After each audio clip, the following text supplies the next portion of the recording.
Buenas tardes, Día Político por TSI. Rápidamente saludo a mis invitadas, diputada Fátima Mena, vicepresidenta, ¿verdad? Sí. Del Congreso Nacional de la República. ¿Cómo Presidenta está? de la Comisión Anticorrupción, que por primera vez existe en el Congreso Nacional. Sí, qué bueno. Un gusto, Ramón, estar contigo ese día, igual que con Jimena. Con Jimena García, que Sí. es de la Articulación Ciudadana para la Transparencia de la Justicia. ¿Cómo está, Jimena? Un gusto compartir con la abogada Fátima y con usted, licenciado. Fíjese que este es el tema que tenemos hoy, mire. ¿La Sisi es un acto de imaginación o realmente vendrá a Honduras? Esa es la pregunta que tenemos, pero antes, la Articulación Ciudadana por la Transparencia y la Justicia ha elevado un documento sobre esto del tema de Sisi. Y dice, la instalación de Sisi no requiere reformas constitucionales, mismas que deben realizarse con mayoría calificadas en el Congreso Nacional y ser ratificada en la próxima legislatura del 2023. Por tanto, no solo es innecesaria, sino que además se puede percibir como una táctica dilatoria que busque retrasar o impedir la instalación de Sisi. La población espera que la Sisi pueda ejercer la acción penal en los casos que investigue a través de la figura de querellante adhesivo en conjunto con el Ministerio Público. Para ello únicamente se debe reformar el capítulo 3 del Código Procesal Penal, que ya contiene la figura del acusador privado. Y aquí también mencionan otros elementos. Por ejemplo, para que la Sisi pueda instalarse y combatir la corrupción e impunidad, es necesario que los decretos 093-2021, 116-2019 y 093-2021 sean derogados. Creo que ayer hubo una manifestación pública del Partido Salvador de Honduras sobre estos casos. Ya vamos a conocer con la diputada Fátima. Y en lo sucesivo va el documento. Quiero comenzar con usted, Jimena. ¿Por qué ustedes proponen que no existan reformas para la instalación de Sisi en Honduras? No es que no proponemos que no existan reformas. Hay muchos decretos que deben ser eliminados. Por ejemplo, tiene que ser aprobada la ley de colaboración eficaz, que nos hizo falta comentar en el documento, pero quisimos ir al punto de lo que observamos en la propuesta de reforma constitucional al artículo 232. No es que no consideremos que se debe de hacer un trabajo en el legislativo que es muy importante para sentar las bases de una Sisi fortalecida, sino que consideramos que esta reforma es innecesaria y que puede ser más bien un obstáculo para que la Sisi se instale tal cual la población lo desea, con mayores atribuciones de lo que tuvo la MASIC en su momento, y que no se le condicione únicamente a la facultad de investigar, que pueda también, junto con el Ministerio Público, hacer el proceso de judicialización de estos casos, porque se pierde mucho al solo la Sisi en su caso, o la MASIC en aquel entonces, hacer la investigación y pasar al Ministerio Público una gran cantidad de documentos, pero pierden el expertise de quien hizo la investigación y de algunos elementos que no se van a ver en el papel en algún momento y que son importantes al momento de estar frente a la Corte. La articulación no comparte que se reforme este artículo 232. No. Lo que presentó la diputada Hortensia Zelaya. No es necesario. Además que cuando se firme el convenio, los convenios internacionales forman parte de la normativa nacional, por lo cual esa reforma no tiene necesidad de ser. Para usted, diputada Fátima, porque usted está en el Congreso Nacional, ayer también hubo una carta pública de su bancada, ya vamos a hablar de eso, pero lo que dice la articulación a través de Jimena, ¿cómo lo interpreta? Bueno, felicitaba a Extracámara, Jimena y a Articulación realmente por el trabajo que han venido haciendo en enfocar la demanda por una Sisi independiente en el país. Y bueno, particularmente creo que no se requiere de una reforma constitucional para que venga la Sisi a Honduras. Lo que ocupamos es que se firme el convenio de la Sisi para poder garantizar que se instale. Y realmente los únicos temas de discusión que yo puedo recoger que han estado en los cuales el Ejecutivo se tiene que poner de acuerdo con Naciones Unidas es sobre las atribuciones para la independencia para investigar los casos, la independencia para judiciar los casos y la independencia para seleccionar el personal. Y esta reforma planteada está orientado al tema de la independencia para judicializar. Sí. Y para eso, básicamente hay que ver cuáles son los modelos que han funcionado en Naciones Unidas. Y es uno, es la potestad de poder ser querellante adhesivo, que en Guatemala lo hicieron vía convenio. Es decir, en el convenio internacional, tanto en Guatemala como en Honduras, los convenios y los tratados internacionales tienen supremacía constitucional, es decir, están sobre la Constitución. Y en Honduras ya el Código Procesal Penal, en sus artículos 96 y 97, desarrolla la figura del acusador privado. Así que si algún ajuste habrá que hacer, podrá ser vía una reforma al artículo 96 y 97 del Código Procesal Penal, que al final este es el trasfondo del asunto, que no requiere de mayoría calificada y que no requiere de dos legislaturas. El problema para los activistas anticorrupción, porque sobre todo mi vocación es ser activista anticorrupción, nuestra preocupación es que una reforma constitucional venga a enlentecer el proceso de instalación pronta en el país. Una reforma constitucional, estamos hablando de 2 legislaturas. Correcto, sí. Y además de 86 votos. Es decir, tendrían que conseguirse los 86 votos antes del 25 de enero y en caso que no se consigan, tendríamos que esperar más de un año. Entonces eso realmente complica, especialmente cuando estamos a la puerta de la elección de la Corte que se realizará el 25 de enero del próximo año. Eso lo iba a consultar. No van a estar navegando, bregando con 2 propuestas, con la idea de integrar Corte Suprema de Justicia y venir a decir que van a ponerse de acuerdo también en el Congreso Nacional para alcanzar 86 votos y ratificar en segunda legislatura el tema de reformas para que la CICI tenga dientes y tenga también colmillos para perseguir la corrupción, que eso es lo que queremos. Y reformas electorales y hay muchos otros temas que entonces la idea es sacar a esta discusión de un proceso de mayoría, una mayoría calificada que no se requiere y de prolongarlo en el tiempo a través de 2 legislaturas. Mire, Jimena, sacar del contexto esto, que por lo menos no se busque llegar a la instancia de una mayoría calificada en el Congreso Nacional, sino que esperar el convenio, ver qué contiene el convenio, que se firme, el memorándum de entendimiento que se firme, porque yo considero que una reforma presentada en el Congreso por la diputada Hortensia Zelaya, ¿no cree usted que es muy apresurada, mientras no se exista la firma del convenio? Bueno, no se ha firmado el memorándum, que es la primera etapa para dar inicio a lo que va a ser la instalación de la CICI. Pero además, en el propio borrador de memorándum que las Naciones Unidas emitió en primera instancia, se establecen ya algunos puntos importantes que tienen que ver con el Congreso. Hay una serie de normativas que tienen que ser derogadas, otras aprobadas y otras reformadas. Entonces, en este momento, lo que debería de estar ocurriendo al interno del Congreso es justo lo que pasó ayer con precisamente la bancada del PCH, que mencionó 2 de los decretos que se deben de derogar. Hacen falta otros, pero entendemos que es porque estos ya están avanzados en cuanto a la discusión dentro del Pleno del Congreso, pero estamos muy claros que si queremos la CICI, lo que tenemos que hacer es avanzar en todas esas normativas que deben de ser reformuladas, derogadas y aprobadas, y no entorpecer el proceso, ni ponerle obstáculos, ni irle poniendo también camisas de fuerza. El convenio debe de basarse ya en los instrumentos internacionales que existen. Hay un convenio contra la corrupción por parte de las Naciones Unidas que debe de sentar las bases de qué es lo que se debe de incluir en este convenio, y también hay muchas experiencias internacionales, tanto a nivel latinoamericano, europeo como africano, donde las Naciones Unidas ha hecho un excelente trabajo y ahí es donde debe de centrarse el esfuerzo. Yo voy a la primera pausa y desde ya le lanzo las preguntas a mis invitadas. ¿Creen que llegue CICI a Honduras? ¿Que se instale la CICI en Honduras?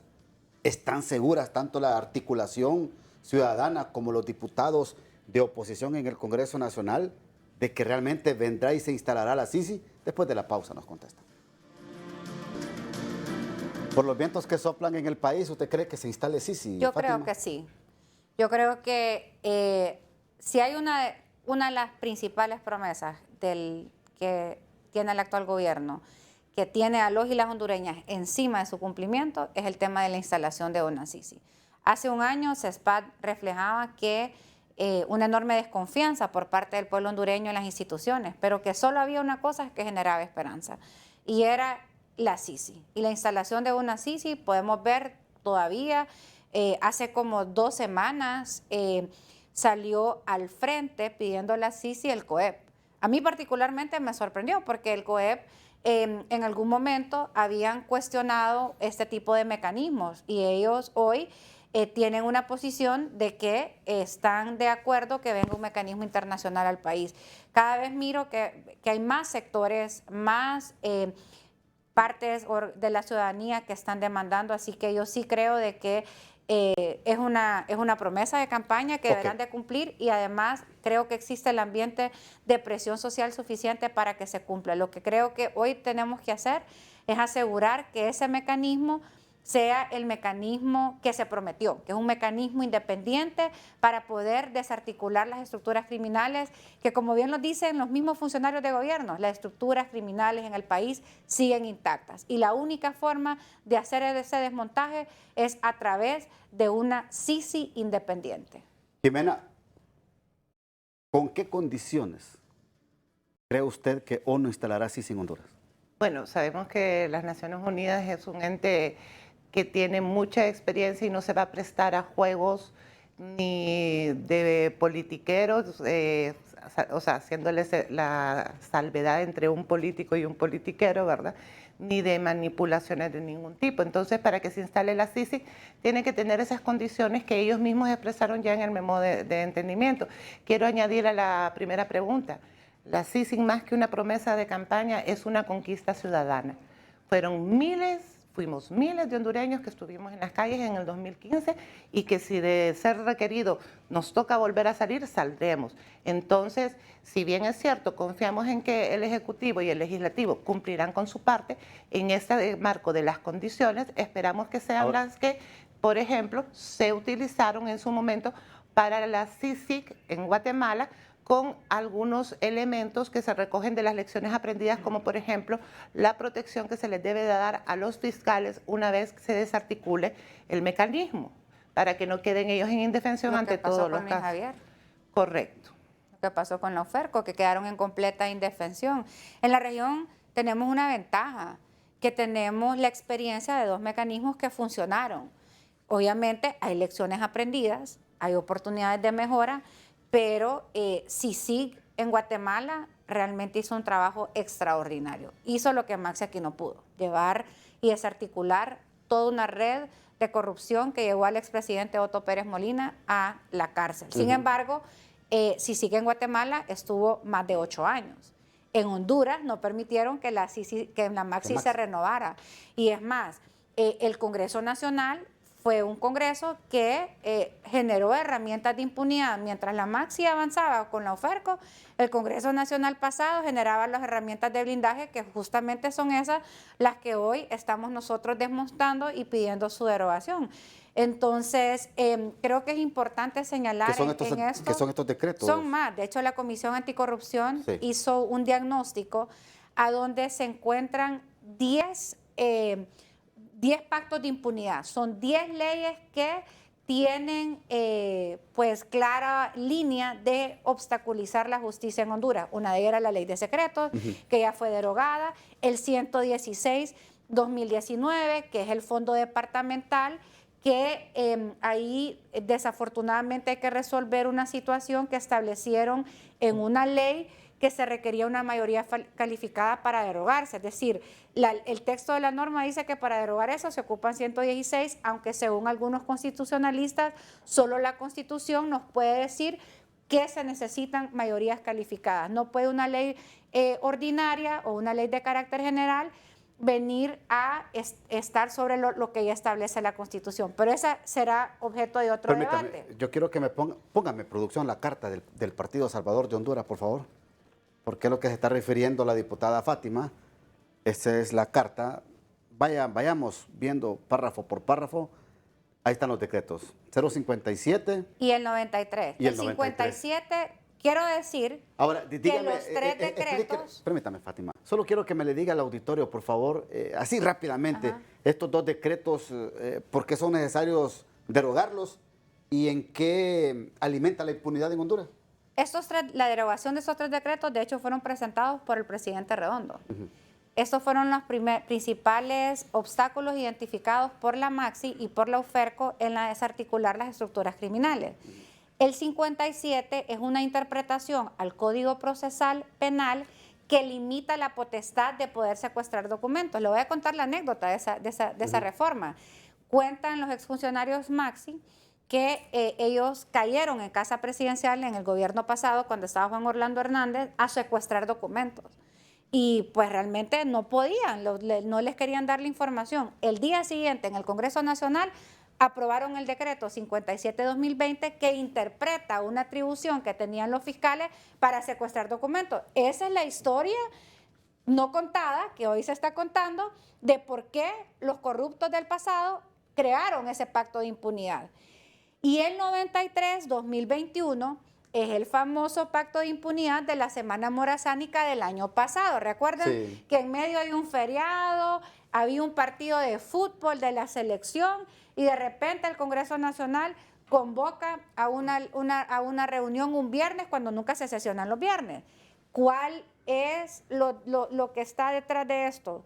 Son reformas al Código Penal y la ley de lavado de activos, a donde se vuelven a escribir los tipos penales. Especialmente le voy a decir cuál es la más nefasta para mí. En la ley de lavado de activos le establecen que una persona, que el Ministerio Público, cuando usted tiene un movimiento irregular, que obviamente no concuerda los ingresos que usted declara, Claro. usted tiene que justificar de dónde viene. Le quitaron. Ahora le está diciendo que el Ministerio Público debe probar el origen ilícito, cuando obviamente la carga para este tipo de delitos, especialmente en países con tanta corrupción, con tanto narcotráfico, deberían las personas poder acreditar el origen lícito de los bienes habidos. Entre otros, es ser un bozal para los medios de comunicación, Correcto. ¿se acuerdan? Ahí criminalizaban la protesta, ahí estaban yéndose en contra de las organizaciones de sociedad civil que hacían investigaciones en materia de corrupción. Es decir, ese pacto de impunidad era básicamente una camisa de fuerza que lo que buscaba era consolidar la narcodictadura. Pero yo creo que ahí falta un decreto. ¿No cree que falta el decreto del famoso pacto de impunidad que se aprobó este año en el Congreso? Faltan varios, igual que en nuestro documento, faltan varios. Es un listado, nosotros también tenemos identificados alrededor de 12 normativas que deben de ser modificadas. Y, por ejemplo, otro caso, ¿verdad?, es el del Consejo Nacional de Defensa y Seguridad, que desde nuestra perspectiva debe de ser derogado, tácitamente, no reformado. Y la ley de seguridad que se ha presentado y que está ahorita en discusión en el Congreso, en el artículo 5, establece otras tipificaciones de delitos, cuando lo que manda la Constitución es a que en todo caso se haga una ley de organización del Consejo, no una ley que va a penalizar o que va a establecer otros delitos donde vuelven a criminalizar Ahora, la libertad de expresión, la manifestación y otros temas, ¿no? De Bueno, verdad. invito a Jimena Mire lo que está para diciendo que... Jimena. No, me parece importante porque Mire lo yo que creo está que diciendo representa un espacio para que articulación penal, que yo sé donde la he visto muy beligerante, puedan acercarse a la Comisión Anticorrupción para que podamos realmente identificar aquellas leyes que ustedes consideran que son obstáculos. Ya la Comisión Anticorrupción tiene un catálogo de 10 priorizadas, no estamos diciendo que ahí están todas, que nosotros creemos que van a sentar las bases para empezar a hacerle el desmontaje de estructuras criminales. Van a Ahí quitar ese también, decreto de impunidad. ahí Fátima. también se encuentra Contésteme, el Código Penal. Van a quitar este código, este decreto de impunidad que aprobaron, que solo aprobaron ustedes en este Congreso. La ley de amnistía. La ley de amnistía, bueno, impunidad. sí, yo soy del criterio, y se lo he dicho a Ramón, se lo he dicho, que si hay algo que deba revisarse, nosotros pues por supuesto Ok. que se tiene que revisar. Qué no, bueno. las leyes se pueden crear, se pueden derogar, se pueden reformar. Eso está en la Constitución, porque las leyes tienen que adaptarse para las realidades. Hoy estamos en un gran debate que necesitamos urgir las reformas o la derogatoria del Código Penal de la impunidad, porque al final es el telón de fondo que viene a permitir que muchas personas sigan saliendo sin tener que pues responsabilizarse por sus actos de narcoactividad, de corrupción, precisamente por ese código. Voy a la segunda pausa, ya regresamos. Bien, yo le consulto aquí a Jimena, porque Fátima es parte de la Junta Directiva del Congreso Nacional actual. ¿Usted cree que sea condicionante esa, que venga Sisi, que se legalice, como algunos dicen, la actual Junta Directiva del Congreso? Bueno, la actual Junta, para mí, desde una perspectiva, digamos, equilibrando o buscando ser lo más sensata posible, no está legalizada de la manera en la que los hondureños nos hubiera gustado que ocurriera, ¿no? Pero desde el momento en que la bancada del Partido Nacional, la bancada del Partido Liberal, los diputados de Libre que se habían desprendido, digamos, en ese momento del Congreso, no solo llegan, sino que comienzan a votar, está de hecho. Cuando menos estaría de hecho, ¿no? Sin ser constitucionalista, por supuesto, ni siquiera soy abogada, pero desde mi perspectiva, ponernos a este momento del partido a cuestionar la legalidad de la junta directiva, lo miro como una mala intención y como una posible moneda de cambio para querer negociar temas como la Corte Suprema de Justicia. Entonces, tampoco seamos ingenuos, ¿verdad? Que hay muchos intereses detrás de todo esto y uno de ellos, una de las maneras de hacer presión, es querer poner en tela de juicio la junta directiva. Si no se hizo en su momento, pues habrá el momento justo y preciso para que se reordene la casa, digamos, dentro de lo que es el Congreso, pero ahorita es una jugada estratégica de los grupos de poder que están detrás para querer desestabilizar diferentes procesos que se están desarrollando, como la elección de la Corte, como la instalación de la CICI, porque no les conviene. Mire, Fátima Mena nos va a leer ahorita los 10 decretos que son necesarios o reformar o derogar. Que no son condicionantes para que venga la CICI, ¿verdad? Pero que sí son importantes y que hemos priorizado. El primero ya lo derogamos, que es la ley de secretos. Están ya listos para tercer debate el 116-2019, que es la derogación del fondo departamental. El 93-2021, que es el pacto de impunidad de la semana morazánica que acabamos de hablar. El 57-2020, que es limitar las potestades del Ministerio Público para secuestrar documentos. Estos tres ya están en etapa de tercer debate, es decir, van al tercer debate, solo necesitamos someterlos a votación. ¿Ocupan mayoría simple o calificada? Solo ocupan mayoría simple, el 57 y el 93, el no fue lo que debatimos, ¿verdad? Aunque no voten los nacionalistas, ustedes pueden lograr con los liberales. Lograr. Tenemos también el decreto 9-99, que es una reforma al Código Procesal Penal en cuanto a, se generó, y una reforma constitucional a donde hay un juzgamiento especial para altos funcionarios. Nosotros mirábamos que cuando vino la Maxi había una justicia diferenciada entre todos los casos que se iban bajo el esquema ordinario del circuito anticorrupción y los altos funcionarios, que eran los políticos que iban a la Corte Suprema. En la Corte Suprema era muy obvio que se cobraban los favores políticos y esos básicamente se arroparon con el manto de la impunidad. Por eso estamos planteando esta reforma. También el decreto 130-2017, que es el Código Penal de la Impunidad, que actualmente hay una comisión especial nombrada para poder hacer su revisión. El decreto 145-2019, que son reformas a la ley del Tribunal Superior de Cuentas, creemos que el tribunal debe ser fortalecido. Y finalmente una reforma al decreto 116-2014 que tiene que ver con el Ministerio Público. Se quitaron facultades a los y las fiscales violentando el principio de unidad de actuaciones del Ministerio Público y se hizo un cuello de botella tanto en el fiscal general como en la dirección de fiscales. Entonces, básicamente, las cosas quedan estancadas en esta etapa, por eso es que pasamos un decreto para permitir que la UFERCO pudiera actuar con mayor libertad. Y finalmente, la reforma al decreto 117-2019, que son las reformas que requiere la ley orgánica del Congreso Nacional. Gracias, diputada Fátima. Hay una más, que no es reforma, pero que ya, de hecho soy proyectista, de la Ley de Colaboración Eficaz, que el diputado Harry Dixon preside la comisión especial que lo está dictaminando y que pues ya se ha avanzado y esperemos que la próxima semana pues ya puedan someter el dictamen al Pleno. Gracias, diputada Fátima. Gracias, 15 segundos, Jimena, por favor. Agradecerles el espacio y recordarles a la ciudadanía que la CICI es una conquista ciudadana. Todos tenemos que ser partícipes del desarrollo de nuestro país, de nuestra patria